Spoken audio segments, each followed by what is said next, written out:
একটি গরিব মা, যার এই দুনিয়াতে কেউ নেই, সে তার ভাঙা ঘর নিয়ে এই ঝড় তুফানে বসে বসে কান্না করে।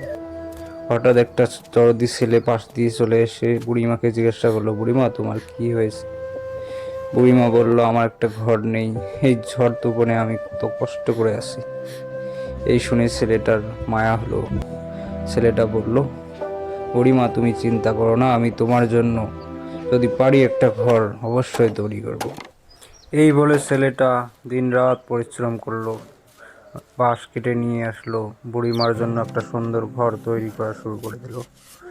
15 দিনের মতো ছেলেটা কষ্ট করলো, দিন রাত কষ্ট করে একটা বুড়িমার জন্য সুন্দর ঘর তৈরি করলো। তারপর বুড়িমাকে হঠাৎ একদিন নিয়ে এসে বুড়িমাকে সেই ঘর দেখালো।